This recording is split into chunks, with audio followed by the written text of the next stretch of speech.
I intend to resign as party leader, as prime minister. And remember, with Canada, we don't need their cars, we don't need their lumber, we don't need their energy, we don't need anything from Canada. So when I say they should be a state, I mean that. I really mean that. I will work day and night with one purpose, which is to build a stronger Canada for everyone. So I would like to congratulate Prime Minister Carney on leading this minority government. Tonight, I've been informed a party leader that I'll be stepping down as party leader as soon as an interim leader can be appointed. When we come together, we build things that last because we are Canada strong. Vive la Canada!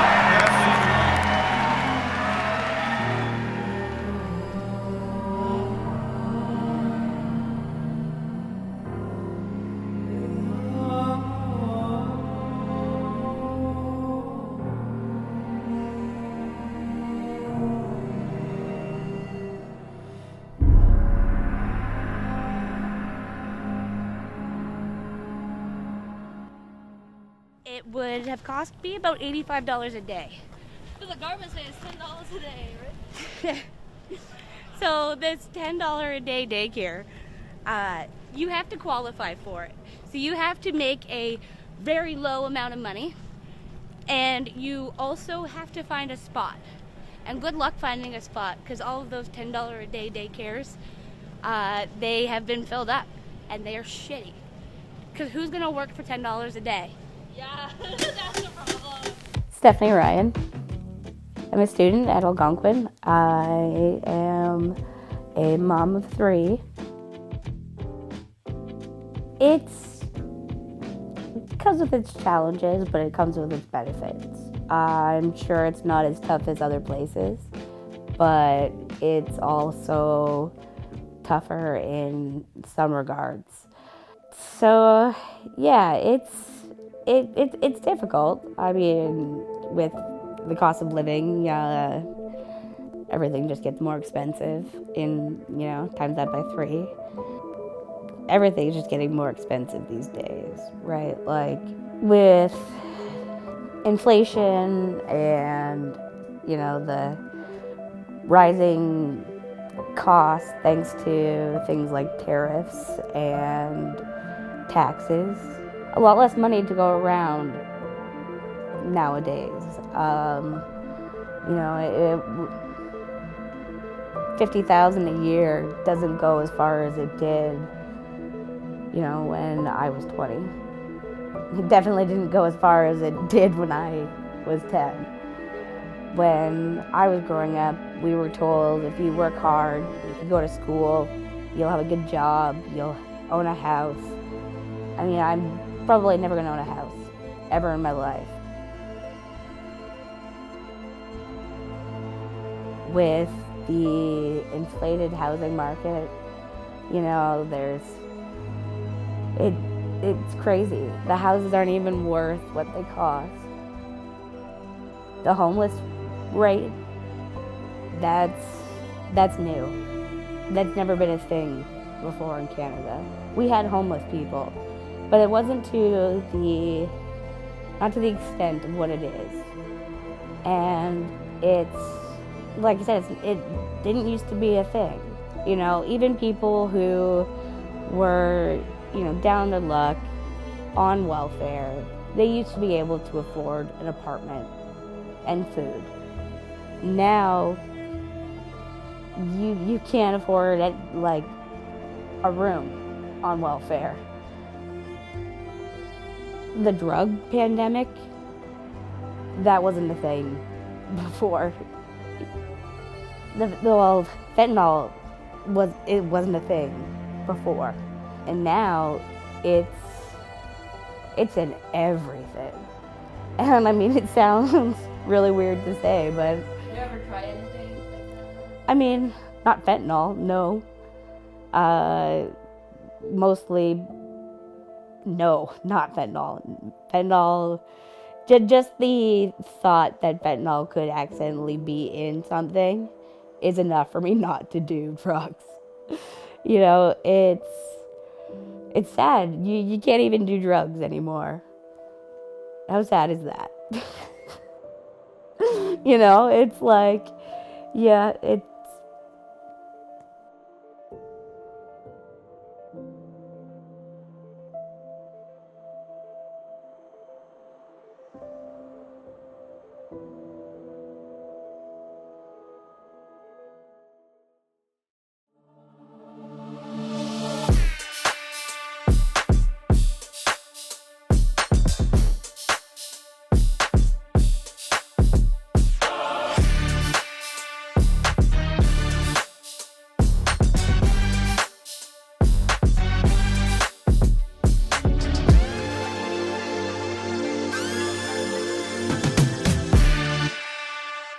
So my name is Hong. I'm currently AI lead. I came to Canada in 2016 when I was in grade 11. I completed my bachelor's degree and my master's degree in Ottawa. Currently, I'm AI lead in a consulting company located in downtown Ottawa. So I have spent more than 7 years in Canada. From my experience, I'm inclined to live in Canada due to various reasons. I don't want to involve a lot of political stuff, but I really enjoyed life in Canada. At least in the past, there are of course some flaws in Canada, especially when there's security concerns is arising these days. It's hard to say that where I would like to choose to live in future. In the moment, I found Canada is probably the most suitable places. Because I have 6 years of driving experiences and I am currently over 25 years old. I just had my 25th birthday last December. So my car insurance is like below $600 a month. It's still high, bro. I know. For the money that I saved to purchase those properties, they are all from the investment. And the money that I put into the investment come from the wages that I earned from my full-time job and my previous co-op placement at U Ottawa.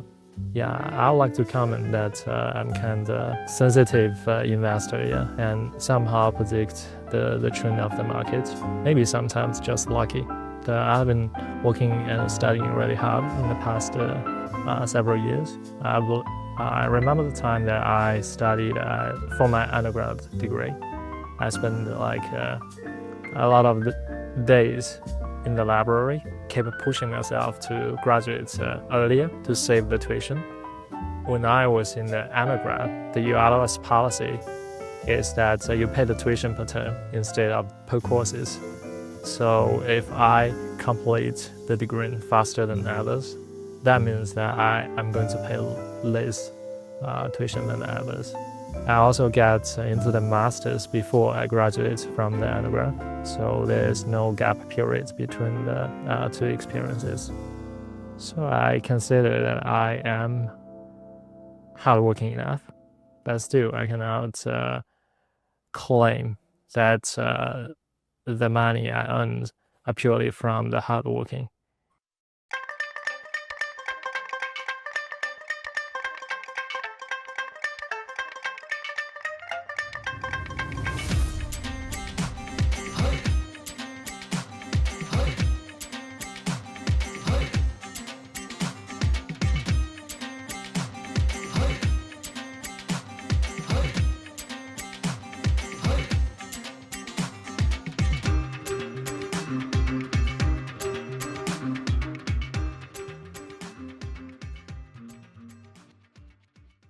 I'm from India and I'm an international student here in Canada. I work here in Canada in a restaurant. I came here to just to work and don't have a plan to that goal to study something and do the job in that field. But after I came here, I realized so many things, like how Canadian people and the culture of the Canadian people. So yeah, so far, yeah, I love this country. I will say like the cultural differences is better than India. Yeah, I'm trying to get a work permit and after that permanent residence here, because as I told you, like I found better myself here. Like I can do more by living in this country. Yeah, I think I deserve it because as I came here like as an international student, and I pay a lot of fees to my college, and I pay taxes this year and last year. So I'm doing everything which what like Canadian citizens are doing right now. So I think I'm well deserved to get a permanent residence here. Total amount like 27,180. Once I also paid like 10,000. Then I paid 5,000. Then I paid 1,000. Then I paid 1,500. Then I again 1,500, 1,000, again 1,000. So every time I paid like 1,000 and everything. If you want to get something, you have to pay that thing. Like if you want to earn something, you have to sacrifice something. Because they are giving you some benefits which your country didn't give you. So I think it's worth it. Nowadays it's so hard to get a permanent residence in Canada because the election is going on there and they are keep changing the rules again and again day by day. Like they are liberal and they are making the rules liberals. If the conservative comes, they're gonna make it. They're gonna benefit the Canada. They're not gonna think about how to give a benefit to internationals. But liberals right now trying to get more international and they want to give them benefits. I'm not a Canadian citizenship yet, so I can't even vote yet. During I live here, as far as I know, I never feel any racism on like Indian people or international students. Not in the college, not in the neighborhood I live. But sometimes I feel like some people like maybe Canadian people like they don't want us to get more apart from that. Like if I'm doing something better than them, so they feel like jealousy and they feel like racism towards Indian people. Canada government opened the doors for like every country, like China, India, Tunisia, Pakistan, each and every country, like people came from their home country and they came here because their governments want to get more international students, like more international people, not even students. And after we came here, like even like some people do bad. Like personally, I don't do anything bad. I work hard for myself and I respect every culture and every religion in this country. Like what are they doing? But when after that, like they say like, what are you doing? Why are you coming here? Like it's simple. Like if your government wants to get more international people in your country because you don't have like manpower in your country, it's not our fault. It's like your government's fault, and it's also your fault. Like if you're not doing that job, you don't like to work in the restaurants and you don't like to work in the like Tim Hortons and everything. So they hire new people from international, like from other countries, and still you have a problem. Like you don't have any jobs and everything. So that's not our fault. Like you had that job before, but you didn't apply it for. Because of the original English and French roots of this country, the arrival of non-English, non-French, and really non-Europeans presented a bit of a challenge, if I can put it that way, for the settler population. Certainly when it comes to Chinese people, we were allowed to come to this country for very specific purposes, building the railway. As the numbers of Chinese grew, there was resentment in the white settler community about how Chinese people were occupying more space and becoming more prominent in the affairs of society. However, the head tax was deemed to be insufficient to stop the numbers of Chinese people arriving, and so the government moved to a more draconian tool, which was the Chinese Immigration Act of 1923, also known as the Chinese Exclusion Act, and that bill prohibited the entry of all Chinese people. There was no way you could come in even if you paid a fee. The Chinese Exclusion Act was in force for 24 years until 1947. It was repealed at that time. But in the 24-year period, it's not only that Chinese people were not allowed into the country, it is also that every Chinese person who was already here had to register their name and address and who they were. They had to have papers on them, and if they failed to register, or if they were deemed to have not registered truthfully, they could be deported, they could have been jailed, they could have been fined. Anyway, we overcame that very dark period in Canadian history with the passing of a new Immigration Act that was no longer focused on Europeans, but was colorblind, so to speak.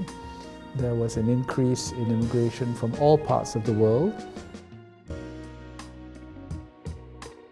I study hard, I work hard to do something for myself. And my dream is, for now, is just like I'll get my PR, like permanent resident in Canada. Because I did a lot of sacrifice for this thing. Like I sacrificed my family, my friends, my home country, everything. Also, I've tried to be like productive to this country. I like to contribute to this country's economies and the well-being of this country. I would love them to have a life where they are contributing members to society. I think that's my job as a parent, to guarantee that my kids will contribute to our society. And I just want them to be happy. New Canadians, Canadians who come from minority backgrounds, it's really important that all of us, take our place in Canadian society, respecting, following Canadian law, of course, and respecting Canadian core values. But very importantly, that you also not be afraid and not be shy about sharing with Canada what you brought to this country.